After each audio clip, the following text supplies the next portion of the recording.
Please like the video and share it so that it reaches many more people and you get sawaba, or rewards from Allah. This could be a sawabe jariyah or continuous reward for you long after you are gone. Volume 8, Book 77, number 604. Narrated by Sa'al bin Sa'd, there was a man who fought most bravely of all the Muslims on behalf of the Muslims in a battle, Ghazwa, in the company of the Prophet. The Prophet looked at him and said, "If anyone would like to see a man from the people of the fire, let him look at this brave man." On that, a man from the people, Muslims, followed him, and he was in that state, i.e., fighting fiercely against the pagans till he was wounded. And then he hastened to end his life by placing his sword between his breasts, and pressed it with great force, till it came out between his shoulders. Then the man, who was watching that person, went quickly to the Prophet and said, "I testify that you are Allah's apostle." The Prophet asked him, "Why do you say that?" He said, "You said about so and so. If anyone would like to see a man from the people of the fire, he should look at him. He fought most bravely of all of us on behalf of the Muslims, and I knew that he would not die as a Muslim martyr. So when he got wounded, he hastened to die and committed suicide." Thereupon the Prophet said, "A man may do the deeds of the people of the fire while in fact he is one of the people of paradise, and he may do the deeds of the people of paradise while in fact he belongs to the people of fire.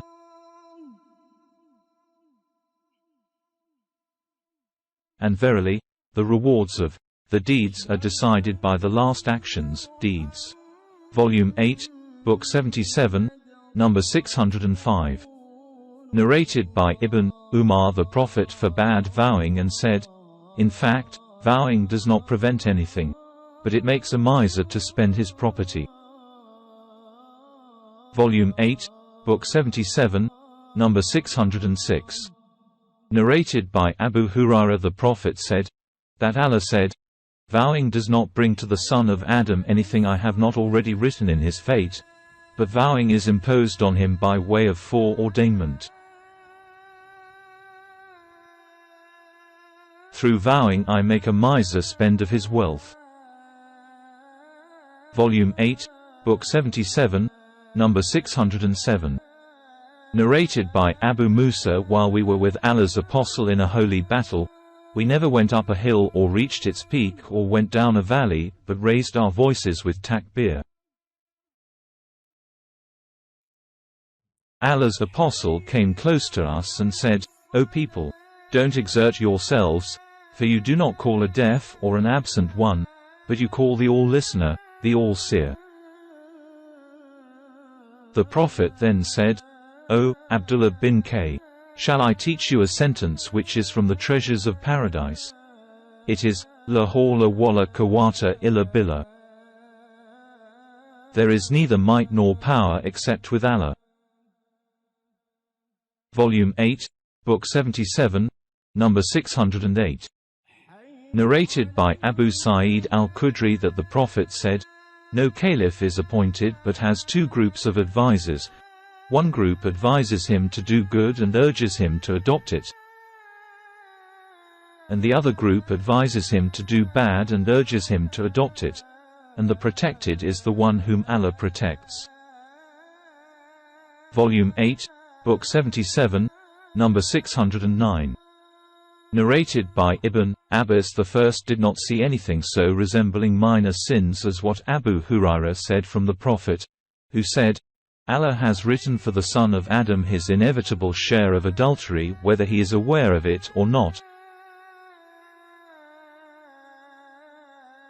The adultery of the eye is the looking at something which is sinful to look at, and the adultery of the tongue is to utter what it is unlawful to utter,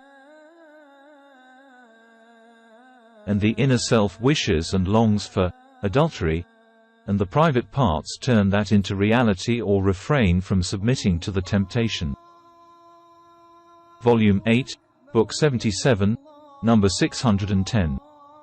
Narrated by Ibn Abbas, regarding the verse, "And we granted the vision, ascension to the heavens, mirage, which we showed you, O Muhammad, as an actual eyewitness, but as a trial for mankind." 17.60. Allah's apostle actually saw with his own eyes the vision, all the things which were shown to him, on the night of his night journey to Jerusalem, and then to the heavens. The cursed tree which is mentioned in the Quran is the tree of Az Zakum. Volume 8, Book 77, number 611. Narrated by Abu Hurairah, the Prophet said, Adam and Moses argued with each other. Moses said to Adam, "O Adam, you are our father who disappointed us and turned us out of paradise." Then Adam said to him, "O Moses, Allah favored you with his talked to you directly, and he wrote the Torah for you with his own hand. Do you blame me for action which Allah had written in my fate 40 years before my creation?" So Adam confuted Moses, the Prophet added, repeating the statement 3 times. Volume 8, Book 77, number 612. Narrated by Warad, the freed slave of al-Mughira bin Shu'bah. Muawiyah wrote to Mughira, "Write to me what you heard the Prophet saying after his prayer." So al-Mughira dictated to me and said, "I heard the Prophet saying after the prayer, 'None has the right to be worshipped but Allah alone, who has no partner. O Allah, no one can withhold what you give, and none can give what you withhold, and the fortune of a man of means is useless before you, i.e., only good deeds are of value." Volume 8, Book 77, number 613. Narrated by Abu Hurairah, the Prophet said, "Take refuge with Allah from the difficulties of severe calamities, from having an evil end and a bad fate, and from the malicious joy of your enemies." Volume 8, Book 77, number 614. Narrated by Abdullah, when taking an oath, the Prophet very often used to say, "No, by him who turns the hearts." Volume 8, Book 77, number 615. Narrated by Ibn Umar. The Prophet said to Ibn Sayyad, "I have kept for you a secret." Ibn Sayyad said, "Ad-duck." The Prophet said, "Keep quiet, for you cannot go beyond your limits, or you cannot exceed what has been foreordained for you." On that, Umar said to the Prophet, "Allow me to chop off his neck." The Prophet said, "Leave him, for if he is he, i.e., Ad-Dajjal, then you will not be able to overcome him, and if he is not, then you gain no good by killing him." Volume 8, Book 77, number 616.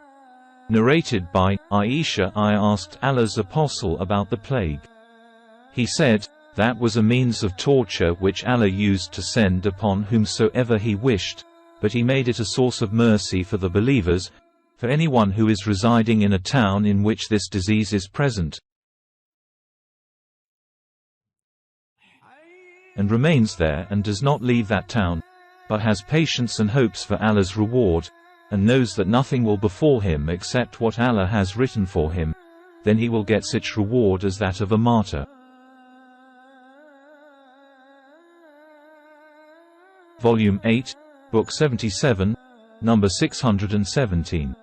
Narrated by Al-Bara bin Azib, I saw the Prophet on the day of the Battle of Al-Khandaq, carrying earth with us and saying, "By Allah, without Allah we would not have been guided, neither would we have fasted, nor would we have prayed.